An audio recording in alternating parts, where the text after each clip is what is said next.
guys, I am just 3 days out of my nose job surgery in Korea, and I wanted to give you the ins and the outs and the hows and the whys of what I did so that if you're thinking about doing it yourself, you can, and if you're just curious, I'm here to satiate all of your questions because that's what I do best. So let's begin. First thing, what did I do? Well, I ended up getting a septoplasty, which is where they fix the deviated septum. Inside my nose, basically, it was just all crooked and they made it straight. So that's what that one is. And then the other one is turbinate reduction. So turbinate is like the hydrators of your nose. And because of my deviated septum and because of how severely it was crooked up in there, my turbinates over the years had gotten more and more swollen and engorged and just made it really difficult for me to breathe the older I got.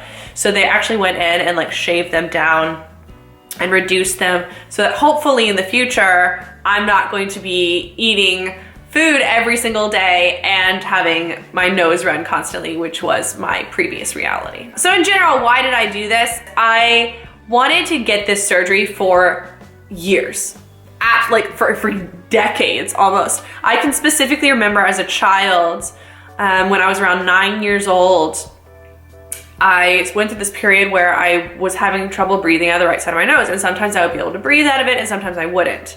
And then one night I was going to sleep and I stopped being able to breathe out of the right side of my nose, and I never regained the ability.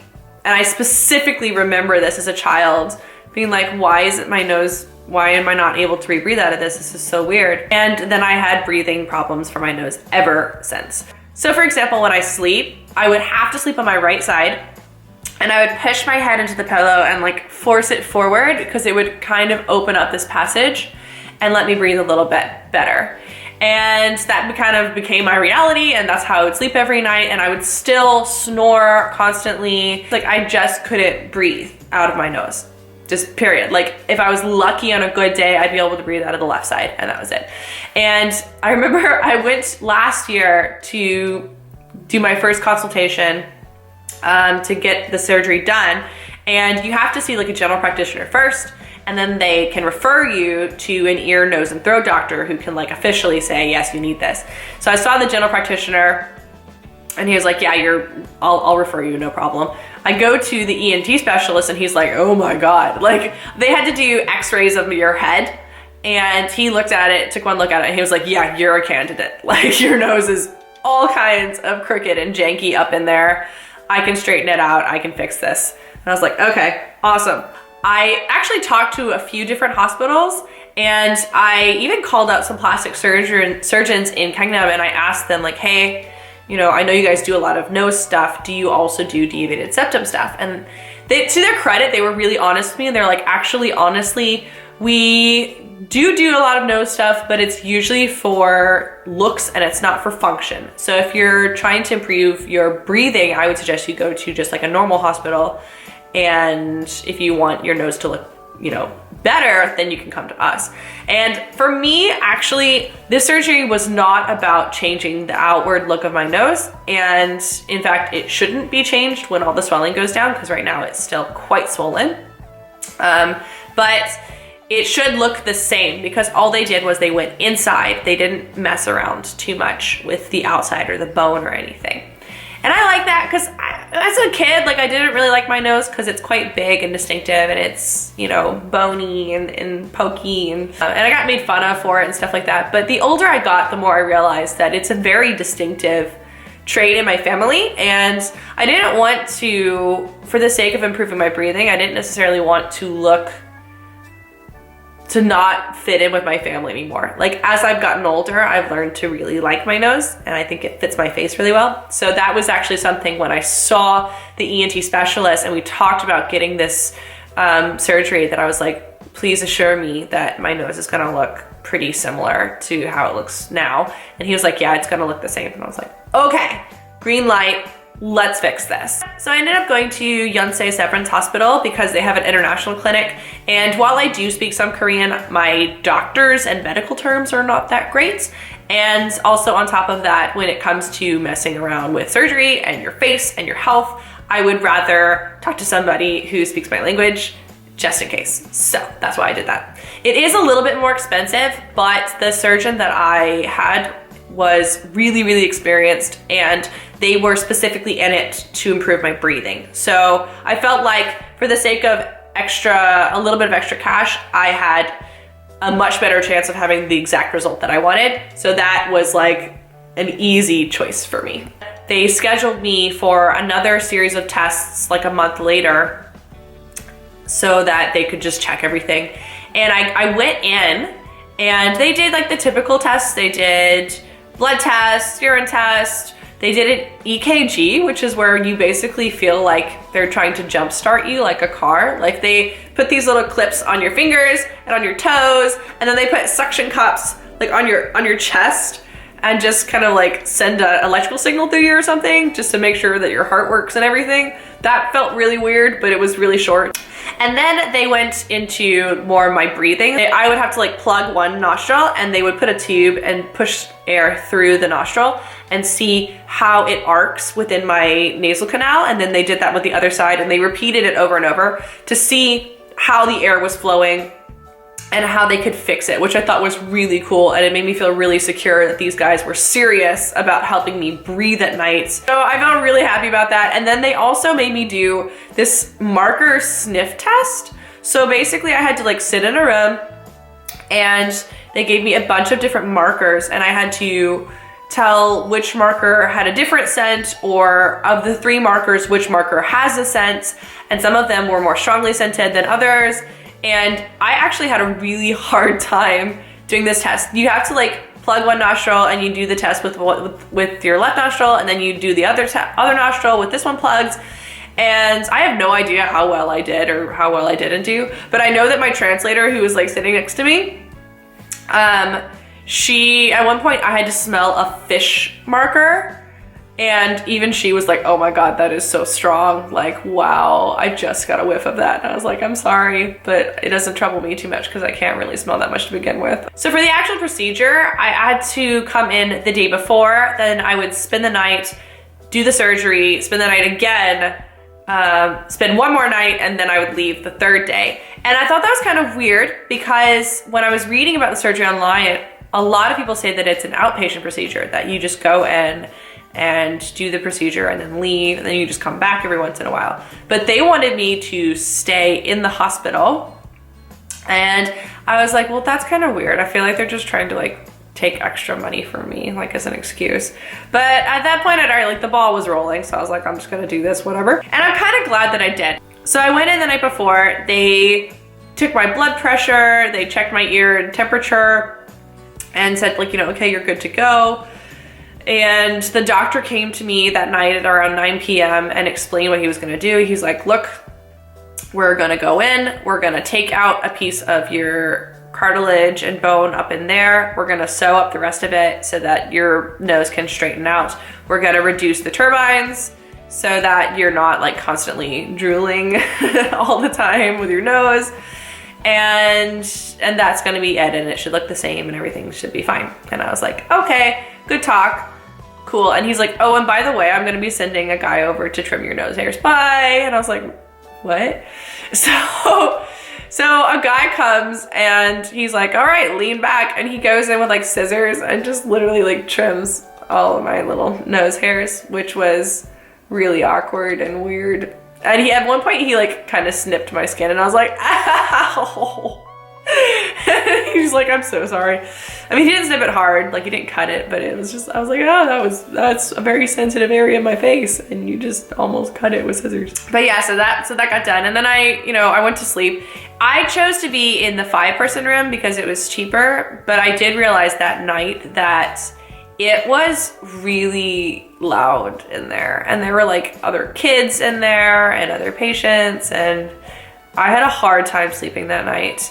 And in the morning I woke up and I immediately texted my boyfriend, who was gonna come see me after work, after he finished work, after my surgery. And I was like, dude, I need you to bring me earplugs, a like eye mask so that it's not so bright. I need you to bring me slippers because I didn't realize I needed to bring slippers and I don't want to be walking around in like my boots all the time. And he's like, okay, I got you, boo, don't worry about it. So that was nice. After I ended up getting that, it helped so much. I 100% recommend, if you're gonna be in a situation like that, to bring an eye mask and the earplugs, because oh my God, that was so much better. And after the surgery, all you're gonna wanna do is sleep. So it really helped. Actual surgery, I couldn't eat after 12 p.m. and I couldn't drink either, which was not as hard as I thought it would be, because I was hooked up to an IV, so I didn't feel super dehydrated or anything. And they come in and they're like, okay, it's time to go. Like, so you have to like go lay down on this little thing. They bring me into like the general surgeon area, and they have a chaplain, because Yonsei Severance is a religious hospital. And she comes up to me and she's like, hey, are you religious? And I was like, not particularly. But she's like, you know, well, just in case, like, you know, don't worry about it. Everything's gonna go really well, and God is watching over you, and I think your surgery will go really well. And I was like, thank you for that. I feel blessed. Like, I appreciate that, even if we don't necessarily agree on whatever, but you know, that was nice of you. So thanks all the same. She's like, no problem. And then she walked away. And then it was time for my surgery, like just like that. It was like 4 p.m. I hadn't eaten or drank anything at all. And they bring me into the surgery area, and the anesthesiologist and the doctor were both there. The doctor went over one last time. He's like, I'm gonna do this, this, and this. Does that sound right? And I was like, that sounds perfect. And then the anesthesiologist was like, alrighty then, here's your breathing thing. I'm gonna put this over your face, take 4 deep breaths. And I was like, okay. And so I took my deep breaths, and as I'm breathing, the doctor is like, okay, and when you feel ready, you can start counting down from 100. I literally didn't even get a chance to start counting, because at the end of the 4th breath, I was out like a light. And when I woke up, that was like, it was over. And I'd never been under general anesthesia before, so that was so weird how fast that happens. And when I woke up, it was really painful. Like, it really hurt. I would say on a scale of like 1 to 10, I would say it was like, when I first woke up, it was a 6, but it very quickly grew to an 8 as I got rid of my grogginess. And when I first woke up, my first reaction was like, oh, my nose itches, I should touch it. Now, thank goodness I did not, because that would have been excruciatingly painful. And then my second reaction was weird. I was like, oh my God, I have so much more respect for women who give birth, and for K-pop idols and people who do plastic surgery in general, because this hurts so much. Like, this is really uncomfortable and painful. And oh my goodness, I would never like willfully put myself through this again, unless it was like for breathing or something like that, because this is awful. So after the surgery, they wheeled me back into my room, and I didn't have anybody there for me like right after the surgery, but I'm actually okay with that, because all I wanted to do was sleep, and I couldn't eat for 2 hours after my surgery anyway. So all I wanted to do was just lay down and relax, and try to not be in pain, although I was. And after a couple of hours, my boyfriend showed up after he finished work, and he brought me like the eye mask and the earplugs and everything. And I was trying to talk, but it was really uncomfortable, because after the surgery, the doctor puts like a foot of gauze up your nose, so you can't breathe out of your nose at all. It's completely blocked up to absorb all of the blood. And then you also have to put gauze underneath your nose and tape it, which actually you can see, I actually have brush burns on both sides of my face from putting the tape over and over and over again in the same spot. So like now it's really painful. But because the gauze gets like soaked with blood so quickly, you have to change it fairly frequently, and that's not even including the gauze that's already up in here. So I was constantly like changing that maybe once every like 4 hours or so. And even just to eat, you have to like pull it down, because you can't eat because it hangs over your mouth. You have to pull it down and then eat. So my boyfriend came, and like we were talking, and I couldn't open my mouth that much, because any kind of movement that would affect my nose was really painful. And even now, like when I smile and things like that, I don't want to pull my lip up too much, because it will tweak here and it hurts. And it's also still quite swollen here as well. But oh my God, like right after the surgery with the gauze packed up and everything, I looked in the mirror and I was like, woo, child, you look better. Once the pain medication kicked in, it was a lot easier for me to like function and be alive. And that only took probably, I would say, like 30 minutes, and then it kicked in. I was like, oh, thank goodness. Like after the 2 hours after the surgery, I could only eat juk, and even then, like very tentatively, because I couldn't really open my mouth. And then they gave me like all my meds and my painkillers. And after I took the painkillers, I was like out like a light. So like my boyfriend was like, peace. He just left. And I went to sleep, and I used the mask and stuff, and it was so much better. I slept so much better because I had drowsy medication and the eye mask and the earplugs, so that I didn't hear like the children crying around me. And in the morning I woke up and I felt pretty good. I slept through most of the day after my surgery, and I still looked busted and janky, but I was sleeping for most of it anyway. And then towards the afternoon, I started to feel pressure build up right behind the nose because of the gauze that was up there. And that started to get really uncomfortable. And I was still getting pain medication and stuff like that, but it wasn't painful necessarily. It was pressure, and it was really uncomfortable. And even when I was eating and my boyfriend came to see me again that afternoon, I was telling him, I was like, this pressure buildup is rough. Like all I want to do is just get this gauze out of my nose as soon as possible. And it kept getting worse and worse and worse. And then by like 2 a.m., I actually had to call the nurse back because I couldn't sleep at all. And I was like, this is really painful. Like, can you please give me a little bit of extra meds? And I would like to say that I have a pretty high pain tolerance. So like it was really, really uncomfortable. And she's like, yeah, okay. So she increased like my drip a little bit, and that helped a lot. And I finally was able to get to sleep. And then at 6 in the morning, they wake me up and they're like, okay, it's time to take the gauze out. And I had read online, and I had looked at vlogs, and I had looked at blogs, and I had looked at medical journals about the surgery, and every single one of them says the most painful part is when they pull that gauze out. So I was like, okay, stealing myself, let's do this. But I was also still really really groggy. But I was like, because of the pressure of having that gauze up there, I did not care about how painful it was gonna be. I wanted it out. So that's what I'm saying. Like when I say I relate to like pregnant women, I only had this gauze up my nose for like a day and a half, and I could not wait to get it out. And I'm like, could you imagine having a baby in there for 9 months, inconveniencing you and being all swollen and stuff, and just like wanting it out? I go in and he's like, all right, you need to hold this tray under your nose because it's gonna bleed when I pull this out. And I was like, okay, let's do this. So he like pulled a little bit and then pulled a little on this side. So he would like scoot, scoot, scoot, scoot, scoot, scoot, scoot, scoot.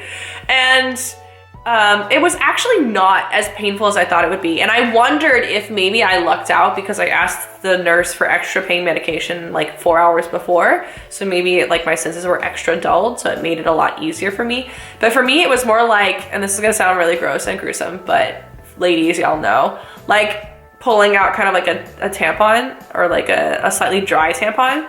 Like it kind of is uncomfortable and scrapey, but I mean, it's not excruciatingly painful or anything. You just want it out.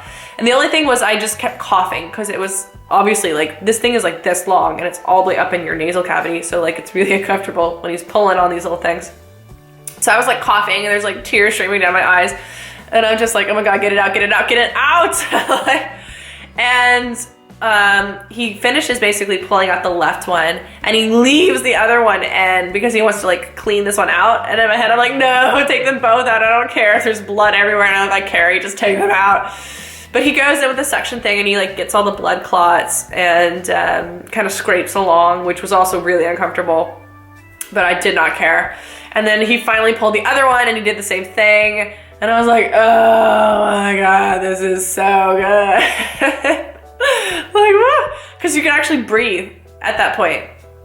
So I was like, oh my God, I can breathe, I can breathe, I can breathe. And for the past like day and a half, I hadn't been able to breathe out of my nose, which wasn't that big of a deal actually, because my nose to begin with, I couldn't really breathe out of it. So I'm very used to mouth breathing. That actually was not the hardest part of the surgery at all, but just the release of pressure and being able to know that you actually can breathe out of your nose. Like, I haven't been able to breathe out of my nose like that in my life. So it was like the weirdest sensation. I was like, I breathed in and the air went up both sides simultaneously. And I was like, what is this magic? Like, what is this? And then I was like, y'all, it's 6:15 in the morning. I'm going back to sleep. so I like scooted back with my IV little thing, took my IV stand back to my bed and like put back in my earplugs, put back on my mask and just went right back to sleep because I just did not care. And then they woke me up again a couple times. They're like, the doctor came and saw me and he was like, hey, I need to see you again in a week because you're gonna have blood clotting again and you're gonna have other things that get stuck up in there, so I'm gonna have to re-clean it out. And I also left a couple of things like on the inside part right here. I'm gonna need to take those out as well in a week. So you're gonna have to come back. And I was like, cool beans, I'll see you in a week, bro. And he was like, cool, I'll see you then. And he bounced, and then they made me pay like the last bit. When I first went in, they made me pay the initial 2 million won. And then while I was still like hooked up to the IV, I guess I couldn't run, they made me pay like 1.6 million won. So overall total, the surgery only cost me 3.6 million won, which in US dollars is like $3,000. That doesn't also include all the tests that I had beforehand though. So I would say in reality, it's more like $4,000, but that's like a steal compared to the US because the US it's at least 5,000, if not 7,000 or more. And I went to one of the bigger, well-known hospitals with a specialist in breathing issues and breathing surgeries. So I feel super lucky that I got out with such a great deal. So then after I paid, they took the IV out and discharged me, and I, grabbed all my stuff and they were like, are you just going? And I was like, yeah. And apparently they actually called my boyfriend and they were like, do you know she's just gonna like catch a taxi home? Like concerned for my well-being. And he was like, yeah, I know. She's like a big girl. She can do that. And they're like, are you sure? Like, you're not gonna come pick her up? And he was like, no, I'm at work and she doesn't need my help. And she didn't ask for it. And they're like, okay. That's really funny because I know I'm on pain meds and stuff like that, but I'm very lucid. I don't feel too bogged down. I have a headache most of the time, but other than that, like I'm a little drowsy and that's it. I'm totally capable of kicking a cab home and like walking the 2 feet to my doorstep. So now I'm basically just healing. I don't want to go outside too much because I don't want to like expose myself to germs and stuff. And especially like I usually ride the subway to get around, and riding the subway right now is like a germ infected thing because like everybody's coughing around you and it's like canned air. So I'm like, that's the last thing I'm gonna do right now. So I'm just kind of gonna be recluse for a little while I let it heal. I can't do like my normal activities. Like normally I would exercise or hula hoop, and I can't do any of those things for at least a week, and especially hula hooping because I have a tendency to like hit myself in the face when I'm doing tricks. So that kind of is a bummer, but for the sake of being able to breathe out of my nose, I'll live. So now I'm just kind of like chilling and like studying Korean and just relaxing and taking all my meds. Y'all, they gave me so many medications. I had to take 5 different pills 3 times a day, and then plus like use like a spray at my nose, and then like an ointment, and then I had to do like this liquid, and it's just like insanity. But I'm gonna do it because I don't want to create any more like antibiotic resistant bacteria in the world. So I'm gonna finish it all off. But hopefully the swelling will go down. Like I said, right now it's still quite swollen, but as you can see, my nose looks pretty much the same. Like it doesn't look any different, other than the fact that you can like kind of see here, it's a lot more straight than it used to be. It used to be like all crooked and stuff. I even got one of those fake nose piercings once, and I put it in my nose and it like was cockeyed, and so now I think I can actually wear it because it's like straight again, which is cool. Yay! And they didn't do any incisions here, so like literally all the incisions are inside. So I think that's cool too, because I won't have any like outward scarring, which is nice. If you guys are interested, by all means message me. I will happily answer any questions, because I know for a lot of people out there, being able to breathe out of your nose is a pipe dream. And for me, I know it was for the longest time. And I would be happy to help you if you have any questions about it. And I will see y'all next week. Bye.